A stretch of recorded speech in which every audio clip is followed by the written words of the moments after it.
아니 은비는 요한계시록 이제 강의 들었잖아. 듣고 나서 한 주간 어떻게 보냈어? 되게 감사했어요. 네, 제가 인침을 받았다는 게 너무너무 다행이고 너무 행복한 한 주였어요. 은비야, 아 짓궂게 그래. 황충에 이렇게 쏘여도 우린 죽지 않아. 오빠. 뭐야? 새 친구에게 이렇게 못되게 좀 굴지 마. 분명히 저렇게 못되게 아니, 굴 성경대로 거에는 한거 아니야. 어떤 배우 세력이 있을 거야. 그래, 내가 목사님 배우 세력이 세력을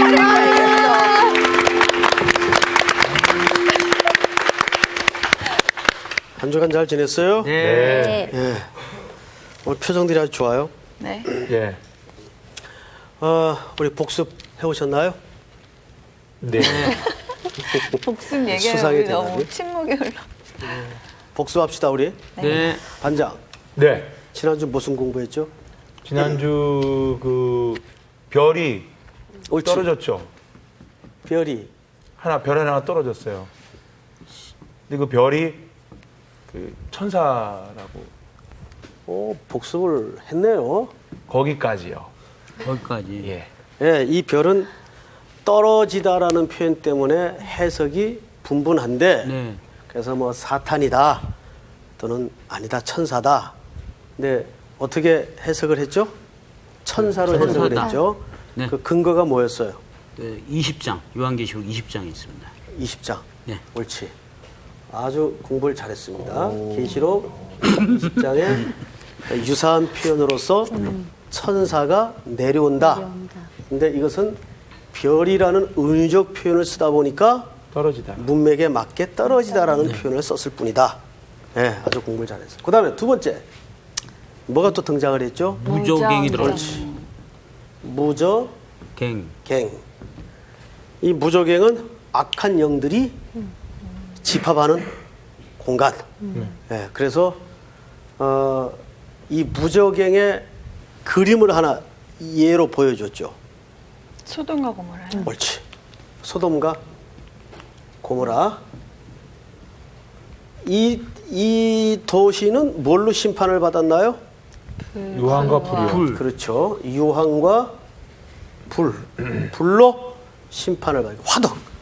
도시가 커다란 하나의 화덕이 됐단 말이에요. 그러면서 연기가 옹기점 연기처럼 치솟았다 그랬어요. 예? 계시록에 나오는 올라오다라는 연기가 무저갱에서 올라오다라는 표현과 동일한 단어가 등장을 하죠.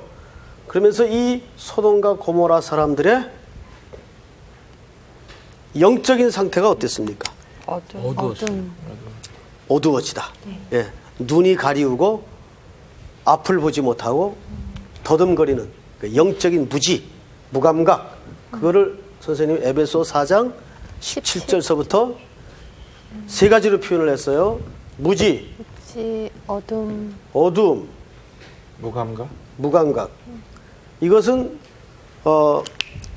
생명에 떠나 있는 사람들의 전형적인 영적인 묘사를 성경에서는 이렇게 한다 그 말이에요. 네. 그다음에 이제 세 번째로 등장했던 게 황충. 옳지. 황충. 황충은 또 다른 말로 뭐라고요? 메뚜기. 예, 메뚜기. 이제 오늘 요 부분을 지난 시간에 좀 이렇게 맞아 이제 세밀하게 끝내지를 못해서 오늘은 다섯째 나팔의 비밀의 이제 마무리 부분에 해당하겠습니다. 그래서 오늘은 이 메뚜기에 대해서 좀 더 구체적으로 이것이 뜻하는 바가 뭐고 오늘날 어떤 영적인 상태를 얘기하는가 예? 공부를 하도록 하겠습니다. 오늘의 말씀 요한계시록 25강 배후 세력이 있다. 송태근 목사님의 강의 시작합니다. 7절서부터 지난주에 7절까지 끝을 냈죠. 네네네. 그러나 오늘 7절을 좀 다시 들여다보면서 7절부터 옆으로 한 절씩 한번 읽어보세요.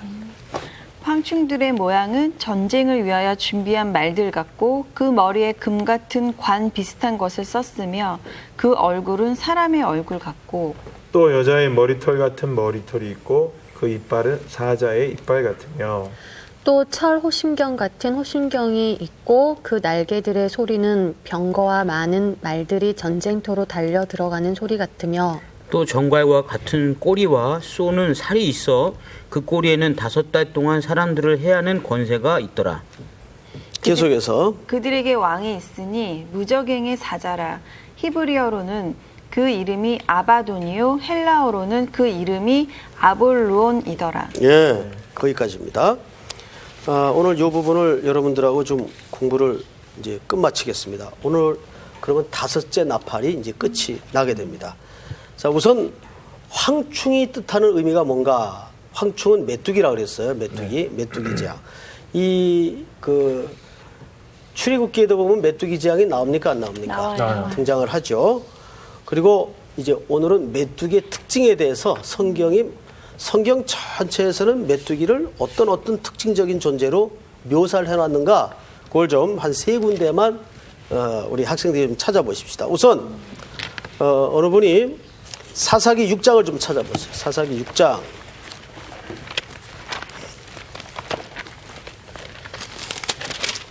사사기 6장입니다. 자, 찾으셨으면 네. 1절서부터 읽어보세요. 이스라엘 자손이 또 여호와의 목전에 악을 행하였으므로 여호와께서 7년 동안 그들을 미디안의 손에 넘겨주시니 미디안의 손이 이스라엘을 이긴지라 이스라엘 자손이 미디안으로 말미암아 산에서 웅덩이와 굴과 산성을 자기들을 위하여 만들었으며 이스라엘이 파종할 때면 미드안과 아멜렉과 동방 사람들이 치러 올라와서 진을 치고 가사에 이르도록 토지 소산을 멸하여 이스라엘 가운데에 먹을 것을 남겨두지 아니하며 양이나 소나 나귀도 남기지 아니하니 이는 그들이 그들의 짐승과 장막을 가지고 올라와 메뚜기 떼같이 많이 들어오니 그 사람과 낙타가 무수함이라 그들이 그 땅에 들어와 멸하여 하니. 예, 거기까지만. 수고했습니다. 자, 거기 뭐를 메뚜기로 묘사했어요, 그죠? 네. 뭐를? 미디안. 예. 자, 김상원 학생 앞을 보세요. 네. 사사기서 6장 1절서부터 지금 몇 절까지 읽었죠? 5절까지. 5절까지 읽었죠? 예. 5절까지 읽었죠? 이 배경을 잠깐 설명을 드릴게요. 이 사사 시대의 이스라엘 공동체의 가장 큰 위협은 미디안 국가였습니다. 근데 이 미디안은 얼마나 강력하고 수가 많은 나라인지 5절만 다시 한번 읽어보세요. 이는 그들이 그들의 짐승과 장막을 가지고 올라와 메뚜기 떼같이 많이 들어오니 그 사람과 낙타가 무수함이라 그들이 그 땅에 들어와 멸하려 하니. 네. 여기에서 미디안 군대를 메뚜기 떼같이 많다라고 묘사를 했어요. 그러니까 메뚜기 떼는 지난 시간에 공부 말미에 우리 메뚜기가 등장하는 드라마하고 소설을 얘기했어요. 거기에 보면 어떻게 묘사되어 있는가 하면 메뚜기가 한번 뜨면은 하늘이 깜깜해져요. 완전히 덮어가지고 초원의 집이라든지 펄벅의 대지 같은 소설에 보면 메뚜기 떼가 뜨면은 하늘이 컴컴해집니다. 얼마나 많은지. 그래서 메뚜기 떼를 묘사하는 것 중에 첫 번째가 뭐냐면 많다. 무수하다. 이 미디안 국가는 굉장히 좀 얌체 같은 나라였어요. 그러니까 이스라엘 백성들은 완전히 멸절하는 게 아니고 언제만 들어오냐면 농사 때만 들어와요. 그러니까 추수 때. 추수 때만 들어와서 싹 걷어갑니다. 그러니까 이 미디안 군대가 한번 들어와서 쓸고 지나가면 남는 게 없어요. 네. 즉 그 부분을 우리 김상훈 학생이 읽은 겁니다. 많다. 자, 또 한 군데 누가 찾냐면 아모스 7장을 한번 열어보세요. 아모스서 7장 1절서부터 누가 한번 찾았습니까? 읽어보세요.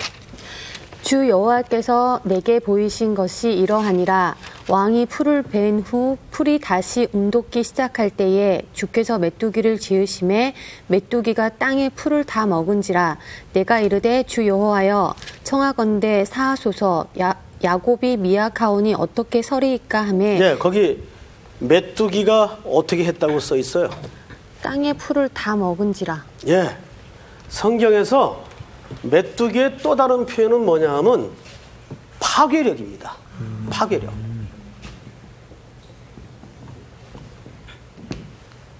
이 지금도 우리가 소개가 되지 않아서 그렇지 이 세계 도처에 메뚜기 떼가 그 주는 피해가 엄청나다 그래요. 농작물에. 그래서 이것들이 한번 떴다가 지나가면은 남는 게 없대요. 진짜 초록빛깔이 남는 게 없대요. 그 정도로 무시무시한 파괴력을 가지고 있습니다. 자, 우리 한 군데만 더 찾습니다.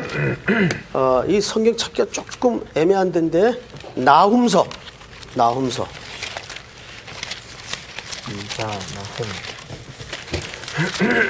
미가 다음에 있죠. 네. 나훔서 3장을 열어서 몇 절을 보시냐면 16절 읽어보세요. 내가 내 상인을 하늘의 별보다 많게 하였으나 느치가 날개를 펴서 날아간과 같고 내 방백은 메뚜기 같고 너의 장수들은 큰 메뚜기 떼가 추운 날에는 울타리에 깃들였다가 해가 뜨면 날아간과 같으니 그 있는 곳을 알 수 없도다. 자, 여기 보세요. 여기 느치가 등장하는데 선생님이 지난 시간에 이건 설명했죠. 메뚜기의 또 다른 표현이 황충이라고도 말하고 느치라고도 말해요. 자, 그런데 여기에서 이 메뚜기를 어떻게 묘사하는가를 잘 보세요. 몇 절을 보시냐면 17절. 네 방백은 메뚜기 같고 너의 장수들은 큰 메뚜기 떼가 추운 날에는 울타리에 깃들였다가 해가 뜨면 날아간 것 같으니 그 있는 곳을 알 수 없도다. 그러니까 이건 뭐예요? 메뚜기 떼의 돌연성.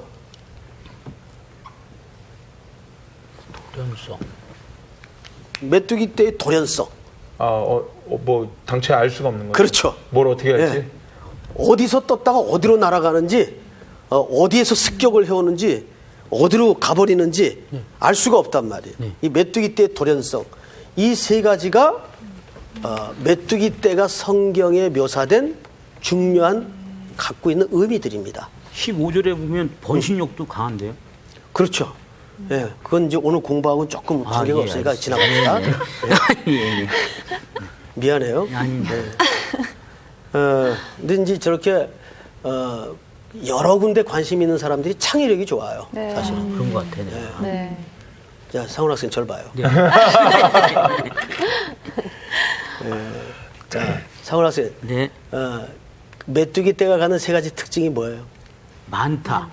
파괴력이 있다. 옳지. 도용성. 네. 금방 외웠네요. 네. 많다. 보입니다, 선생님. 아, 저기 써놨구나. 내가. 네. 메뚜기 떼가 갖는 세 가지 특징이에요. 자, 그러면 이제 세 가지 특징을 알았으니까 오늘 본문으로 다시 가십시다.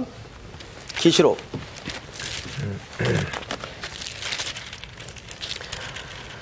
자, 7절을 보세요. 황충의 모양은 전쟁을 위하여 준비한 말들 같고 그 머리에 금 같은 관 비슷한 것을 썼으며 그 얼굴은 사람의 얼굴 같고 이 메뚜기 혹시 그 머리 잘 보세요. 얘 정말 똑같아요. 말 같기도 하고 말 같기도 하고 그래요. 사람 같기도 하고 네. 표정이 그래요. 굉장히 유사하게 생겼어요. 여기 그대로 묘사된 그대로입니다. 자, 7절을 보시면 그런데 이러한 것들이 당시 무엇을 설명하는가 하면 군대의 모습을 설명합니다. 군대가 한번 뜨면은 전체 집합체를 연상케 하는 메뚜기는 한 마리라는 개념보다는 뭐예요? 집단의 개념. 네. 그래서 저기 많다라는 표현을 쓰죠. 이게 군대. 자, 그런데 조금 더 들어가십시다. 8절을 저기 정주근 학생 한번 읽어보세요. 또 여자의 머리털 같은 머리털이 있고 그 이빨은 사자의 이빨 같으며. 예, 여기 좀 왜 하필 여자의 머리털이에요? 길다라는 걸. 그렇죠. 없습니다. 그 이런 내용들이 이제 이 메뚜기를 통해서 이제 묘사되는 이유가 있습니다. 우리 9절을 맞아 읽어보세요. 또 철 호심경 같은 호심경이 있고 그 날개들의 소리는 병거와 많은 말들이 전쟁터로 달려 들어가는 소리 같으며. 호신경이 뭔가요? 호심경. 가슴에 부착하는 어떤 그 방패 같은. 무기들이죠. 예, 호신경. 방패 같은 경우들. 자, 그런데 10절을 보세요. 또 정갈과 같은 꼬리와 쏘는 살이 있어 그 꼬리에는 5달 동안 사람들을 해하는 권세가 있더라.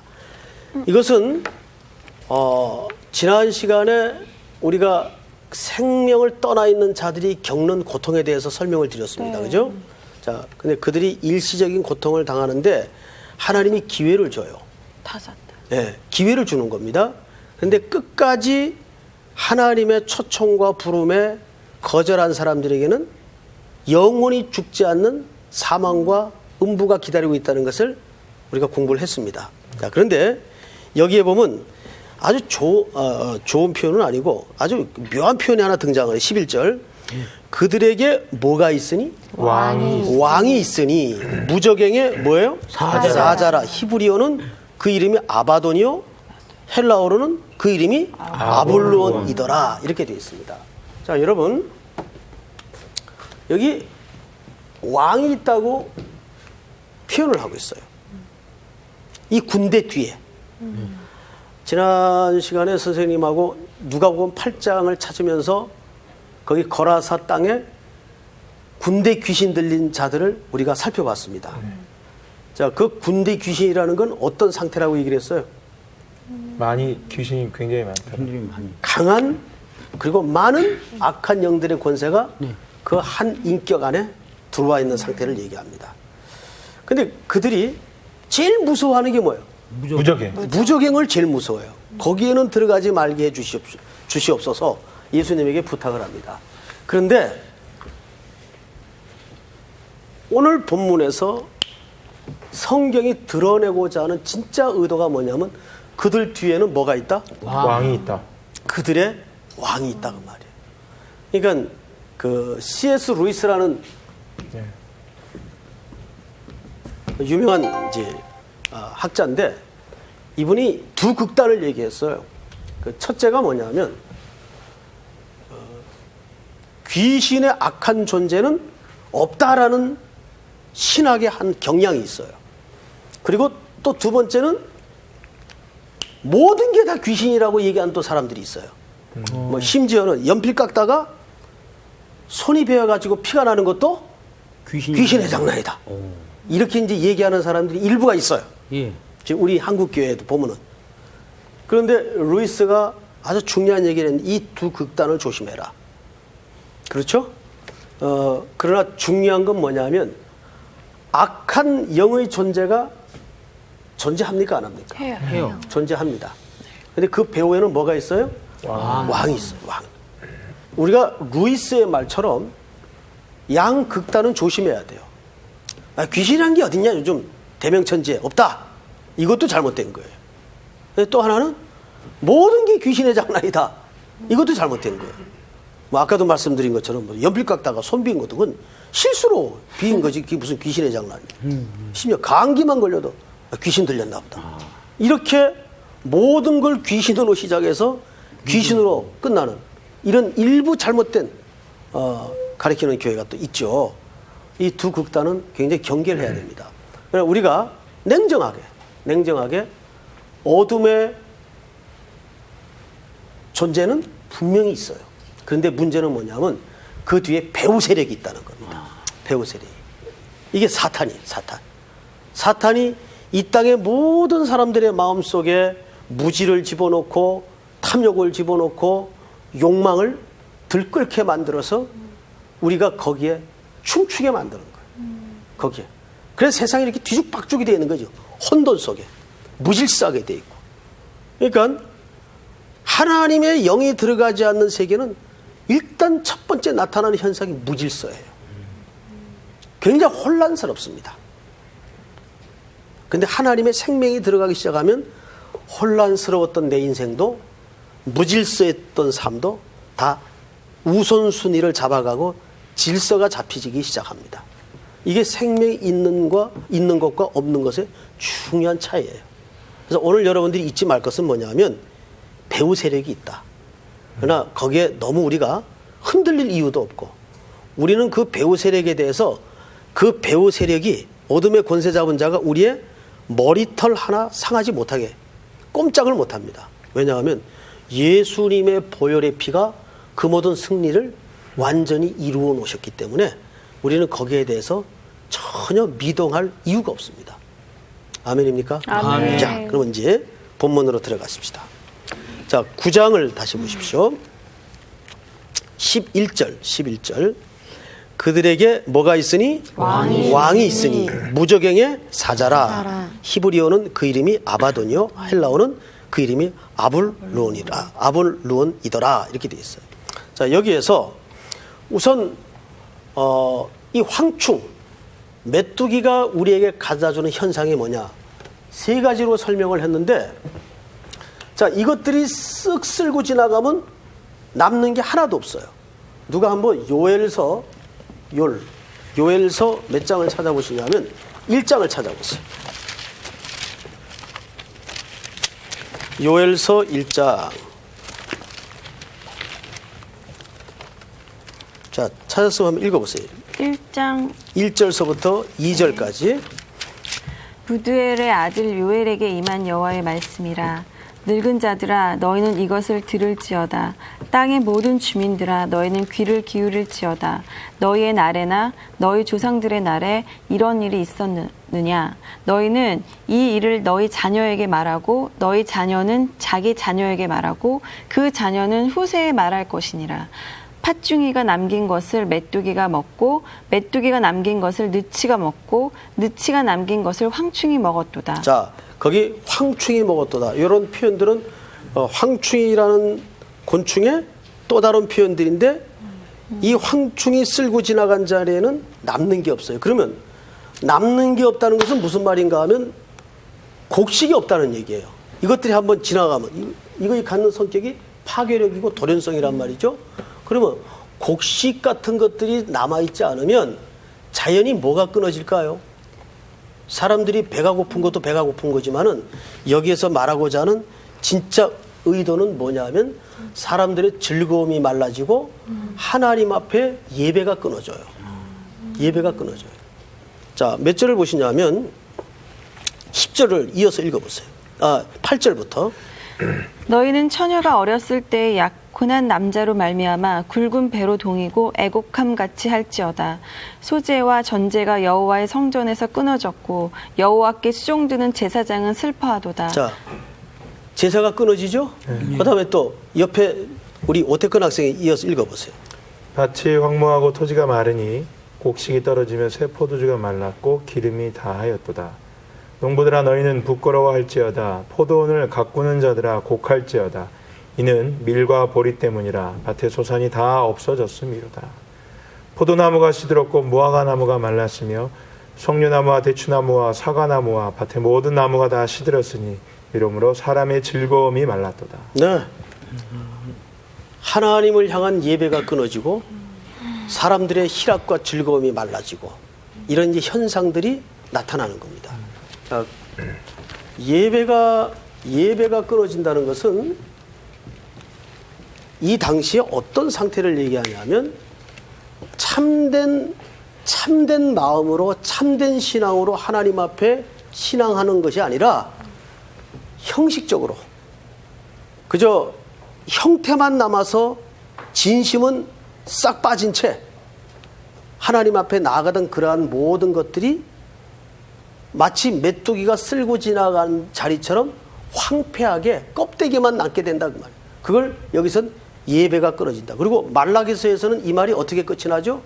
말라기서에서는 누가 이 성전문을 닫을 자가 있었으면 좋겠도다.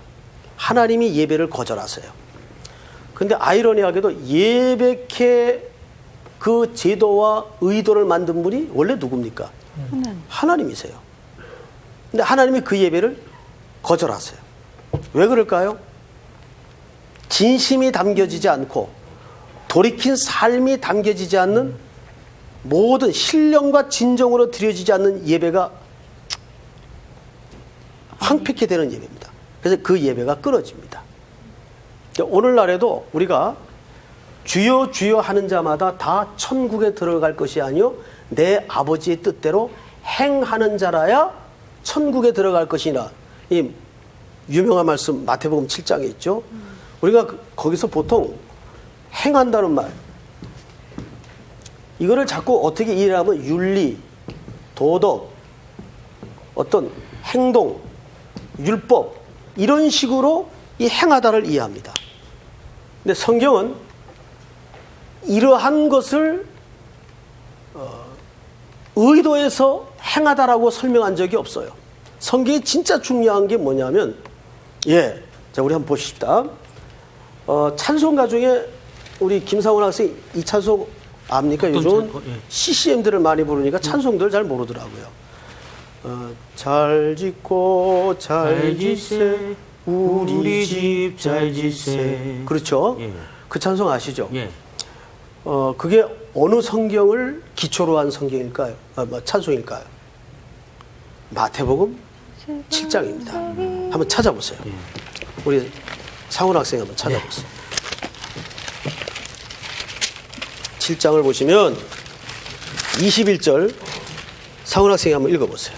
나더러 주여 주여 하는 자마다 다 천국에 들어갈 것이 아니요 다만 하늘에 계신 내 아버지의 뜻대로 행하는 자라야 들어가리라.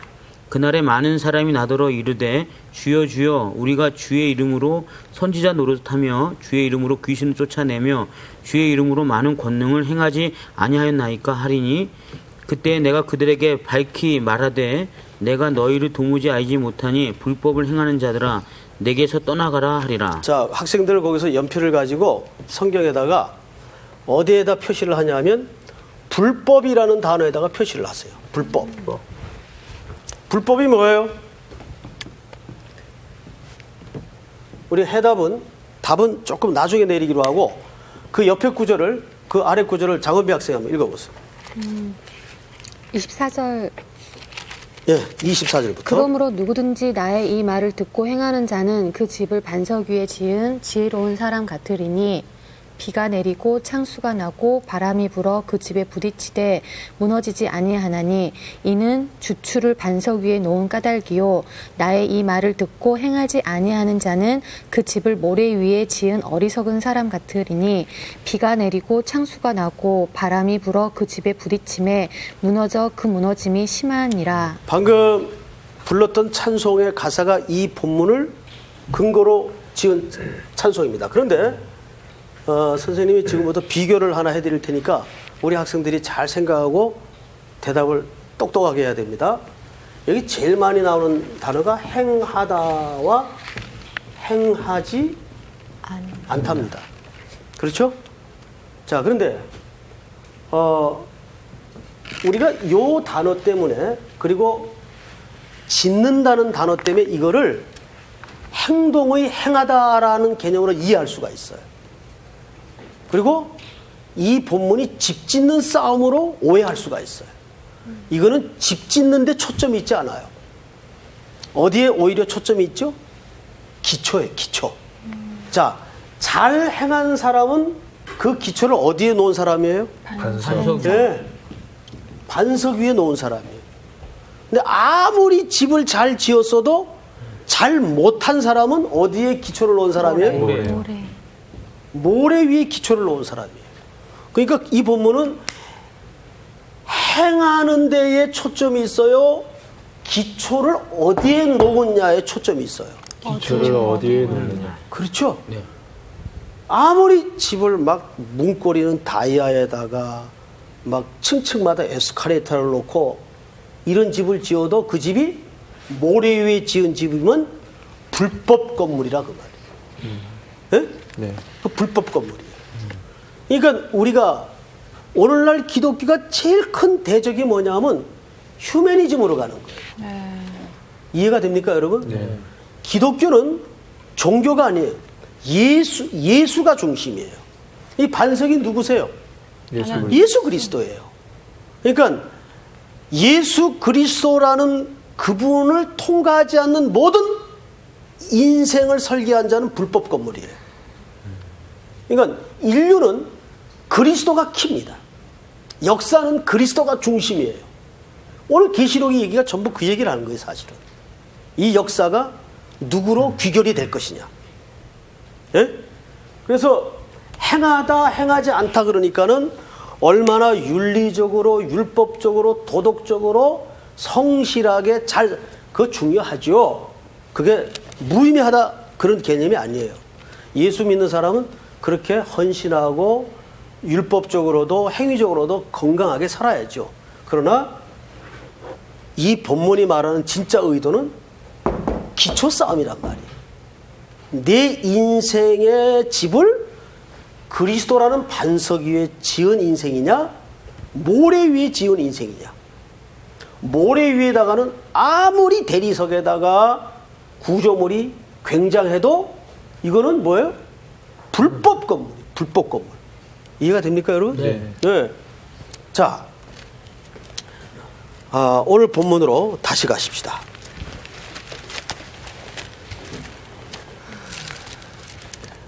다시 가셔서 몇 절을 보시냐 하면, 본문으로 가기 전에 한 군데 찾고 갑시다. 로마서 1장을 보십시다. 로마서 1장.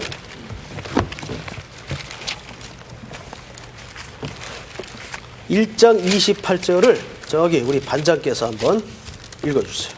또한 그들이 마음에 하나님 두기를 싫어하며 하나님께서 그들을 그 상실한 마음대로 내버려 두사 합당하지 못한 일을 하게 하셨으니 곧 모든 불의, 추악, 탐욕, 악의가 가득한 자요, 시기, 살인, 분쟁, 사기, 악독이 가득한 자요, 수군수군하는 자요, 비방하는 자요, 하나님께서 미워하시는 자요, 능욕하는 자요, 교만한 자요, 자랑하는 자요, 악을 도모하는 자요, 부모를 거역하는 자요, 우매한 자요, 배약하는 자요, 무정한 자요, 무자비한 자라. 그들이 이 같은 일을 행하는 자는 사형에 해당한다고 하나님께서 정하심을 알고도 자기들만 행할 뿐 아니라 또한 그런 일을 행하는 자들을 옳다 하느니라. 중요한 얘기죠? 네. 아까 선생님이 연필로 어디에 표시를 하라 그랬죠? 불법. 그러니까 불법이 뭐예요? 행하지 않는 게 아니라 그리스도 위에 기초하지 않는. 그러니까 하나님과 관계가 끊어져 사는 모든 삶의 시작을 불법이라고 합니다. 그러니까 죄가 뭐예요? 죄가. 우리가 보통 죄를 얘기하죠. 네. 이 원래 하말티아, 이 죄라고 얘기를 하는데 이 하말티아라는 말은 화살을 쏘았는데 안 맞는 거. 관역을 빗나갔다 그 말이에요. 네. 그러니까 죄라는 건 성경에서 이걸 아셔야 됩니다. 성경에서 죄라고 말할 때는 윤리적인 도덕적인 개념으로 죄라고 말하지 않아요. 지금 로마서 1장 28절부터 32절까지 쭉 열거된 이 내용들은 죄가 아니에요. 정확한 의미에서 죄의 증상들입니다. 그러니까 즉 하나님과 관계가 끊어짐으로써 발생하는 증상들이지 이 자체가 죄가 아니에요. 더 근본적인 죄는 뭐냐면 하나님과 관계가 디스커넥션 된, 끊어진 상태. 그리고 의는 뭐예요? 그리스도라는 나무와 접붙여진 상태. 그리고 이 농부는 누구예요? 하나님이시죠. 우리 요한복음 15장을 한번 찾아볼까요? 요한복음 15장. 거기 포도나무와 가지 비유가 나오죠? 예. 우리 저기 정주원 학생이 한번 네. 읽어보세요. 1절서부터. 나는 참 포도나무여 내 아버지는 농부라. 무릇 내게 붙어 있어 열매를 맺지 아니하는 가지는 아버지께서 그것을 제거해 버리시고 무릇 열매를 맺는 가지는 더 열매를 맺게 하려 하여 그것을 깨끗하게 하시느니라. 너희는 내가 일러준 말로 이미 깨끗하여졌으니 내 안에 거하라. 나도 너희 안에 거하리라. 가지가 포도나무에 붙어 있지 아니하면 스스로 열매를 맺을 수 없음 같이 너희도 내 안에 있지 아니하면 그러하리라. 네. 거기 무슨 비유가 등장을 합니까? 포도나무. 자, 여기 잘 보세요. 여러분 그냥 포도나무가 이렇게 생기진 않았지만 그냥 그림을 그려봅시다. 포도나무가 있고 가지가 이렇게 있겠죠. 네. 가지가 있는데 지금 보통 요한복음 15장의 이 이야기를 어디에 자꾸 초점을 한국교회가 맞춰왔는가 하면 열매. 그러니까 열매를 맺자. 막 열매들이 골기대회를 해야 돼. 열매를 맺읍시다. 여러분 열매가 골기대회 한다고 열매가 맺어져요? 아니요. 여기 열매가 중요한 게 아니에요. 가지인 우리가 어떻게 붙어 있는? 이 포도나무인 예수님에게 뭐예요? 붙어 있다는 말을 거기서 지금 뭐라고 표현했어요? 거하다. 예? 그렇죠? 여러분 거하는 게 뭐예요? 거하다. 이게 바로 헬라 말로 이제 엔 크리스토스, 그리스도 안에 접붙여져서 그분의 생명을 주고받는 관계를 얘기하는 거예요. 관계. 그러니까 우리 신자들이 제일 중요한 게 뭐냐면 내가 날마다 그리스도와 생명을 주고받는 교제 관계에 있는가. 이게 중요해요. 요것만 확실하면 열매는 어떻게 맺는 거예요? 저절로 맺혀지는 거예요. 열매를 전도하자, 사랑하자, 봉사하자. 자꾸 한국교회가 이쪽으로 자꾸 가고 있어요. 이쪽으로 많이 쏠림 현상이 있다. 그러니까 피곤해지는 거예요. 교회 가면. 그 사람 신앙 상태를 점검해 보면 나무인 그리스도와 그 성도 자체가 지금 이 커넥션이 안 돼 있는데 자꾸 열매만 강조하다 보니까 봉사합시다, 사랑합시다. 이 교회가 무슨 권리대회 현장이 돼 있어요. 네? 근데 이거는 저절로 되는 거예요. 뭐만 확실하면 나무에 붙어 있기만 하면 그리스도를 통한 양분의 공급을 통해서 이건 저절로 맺혀지는 거라고. 누가 사랑을 막 권리대회 사랑을 해요. 사랑은 관계가 딱 얽혀지면 그냥 되는 거죠. 네. 불꽃이 튀면 이건 저절로. 그래서 뭐 하나라도 더 살펴줄 게 없을까. 그래서 영국 속담에 사랑을 하면 눈이 열어. 눈이 천 개가. 그런 유명한 말을 어떻게 알았어요? 눈이 천 개가 생긴다 그러죠? 사랑을 하고 자꾸 저절로 살펴지는 거예요. 저절로. 그런데 우리는 이쪽만 자꾸 강조를 하다 보니까 신앙생활이 피곤해지고 억지가 되고 부담이 되고 신앙생활 오래 했는데 즐거움이 없고 꽉 눌려서 하는 사람들이 교회 안에 들어가 보면 의외로 많다는 거예요. 그래서 강조하고 점검해야 될 게 내가 그리스도라는 반석 위에 늘 기초한 인생인가. 이거를 점검을 해야 돼요. 자, 우리 계시록 20장을 한번 넘어가 볼까요? 20장. 20장에 보시면 거기 이제 최종적 뭐가 나옵니까? 백보자 심판이라는 대목이 등장을 하죠. 자, 거기를 우리 반장이 한번 11절부터 한번 읽어보세요. 20장 11절. 또 내가 크고 흰 보좌와 그 위에 앉으신 이를 보니 땅과 하늘이 그 앞에서 피하여 간데 없더라. 또 내가 보니 죽은 자들이 큰 자나 작은 자나 그 보좌 앞에 서 있는데 책들이 펴있고 또 다른 책이 펴졌으니 곧 생명책이라. 자, 이 그림을 잘 보세요. 흰 보좌 앞에 책들이 펴져 있어요. 근데 그 책들이 복수입니까? 단수입니까? 복수죠. 책들. 네, 복수로. 책들. 책들이 펴져 있고, 근데 그 옆에 또 다른 책들입니까? 책이. 단수로 돼 있어요. 맞죠? 네. 근데 이 책 이름은 생명책. 이름이 있어요. 이름이. 생명책. 이름이 생명책이에요. 생명책. 맞죠? 네. 생명책이에요. 근데 이 책들은 뭘까요? 이거 복수로 되어 있는데, 자, 요거는 나중에 요한계시록 강의를 이제 이 부분을 할 때 따로 설명을 드릴 거예요. 지금 다 말해버리면 그때 가서 할 게 없어요. 예. 네. 그러니까 요거는 이제 간단히 설명을 드려서 다니엘서 7장에 보면은 요 책이 똑같이 등장을 합니다. 다니엘도 묵시문학이죠. 네. 그래서 이런 표현을 똑같이 써요. 근데 요 책은 심판에 관한 내용들이 담긴 책을 말합니다. 그러니까 보좌 앞에 두 책이 펴져 있어요. 그런데 여러분들은 어느 책에 포함된 것 같아요? 생명책. 확실해요? 네. 상훈 학생. 예. 확실해요? 그럼요. 예. 그 아멘입니까? 아멘. 그러면 일단 아멘을 해놓고 네. 그 아멘이 끝까지 흔들리지 않을 수 있는지 네. 성경을 좀 읽어봅시다. 지금 불안해요. 불안하죠? 안 불안합니다. 안 불안해요? 네. 12절을 다시 읽어보세요. 또 내가 보니 죽은 자들이 큰 자나 작은 자나 큰 보좌 앞에 서 있는데 책들이 펴있고 또 다른 책이 펴졌으니 곧 생명책이라. 죽은 자들이 자기의 행위를 따라 책들에 기록된 대로 심판을 받으니. 자, 거기 뭐라고 했어요? 자기 행위에 따라. 행위를 따라 뭘 받아요? 상훈 학생 날 보고 얘기를 해요. 행위를 따라 심판을 받는다고 네. 했습니다. 책. 아직까지 자신 있어요? 예. 아주 대단해. 자신 자, 있어? 여기서 정말? 뭐가 나와요? 행위를 따라라는 표현이 나와요. 예.